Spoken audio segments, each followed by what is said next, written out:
Vous l'avez compris, à Busan, il y a beaucoup de monde concentré dans très peu de places et on comprend mieux maintenant le chiffre de la densité de 4730 habitants par kilomètre carré, alors que pour la Corée du Sud, qui est déjà une densité forte, on n'a que 492 habitants par kilomètre carré. Alors maintenant, les paysages, document 3, document 5, document 7, eh bien, vont confirmer effectivement ces aspects que nous on a vus à partir des cartes essentiellement et du texte du pêcheur. Donc allons-y maintenant, paysage des documents 3, 5 et 7, alors que nous montre-t-il? Premier paysage, on nous dit un espace densément occupé. Donc il concentre beaucoup d'hommes et d'activités. Qu'est-ce que je vois? Je vois des immeubles nombreux, avec certains qui ont une architecture tout à fait nouvelle, moderne. Ça peut ressembler ceci à un quartier d'affaires.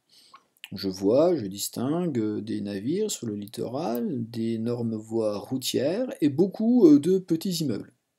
Ça, c'est pour le premier plan.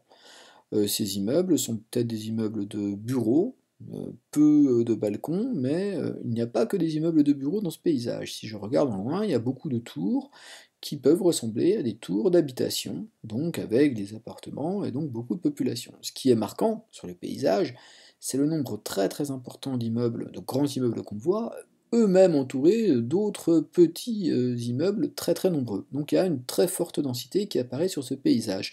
Et les autres paysages qui vous étaient livrés dans le livre confirment cette impression. Donc celui-ci. Donc là, je vois encore des immeubles qui peuvent ressembler peut-être à des immeubles de quartier d'affaires.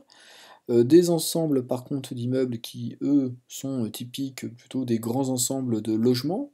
On en voit ici, ici, et finalement ce qui devient un petit peu troublant, c'est qu'il y en a des dizaines et des dizaines, il y a des centaines de très grands immeubles pris dans cette très forte densité de l'habitat et des plus petits immeubles qu'on va trouver partout dans le paysage.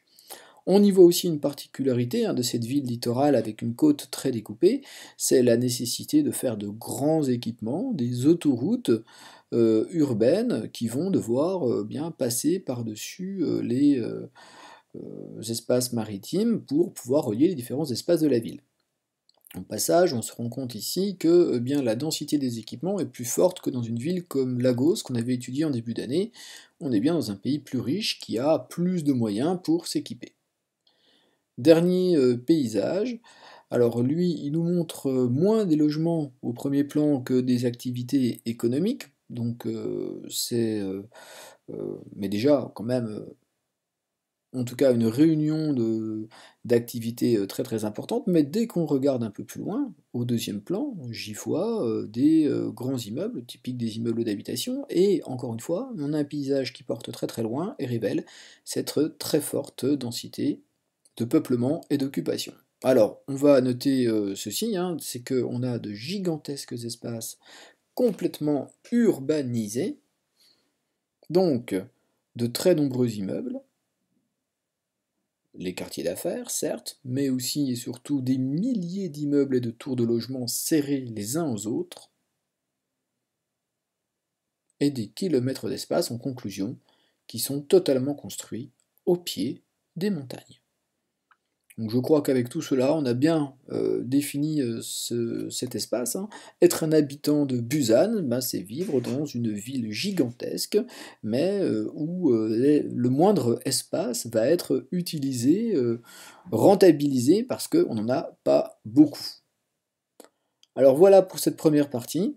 Eh bien, on se retrouve dans la vidéo suivante pour corriger la suite de l'exercice.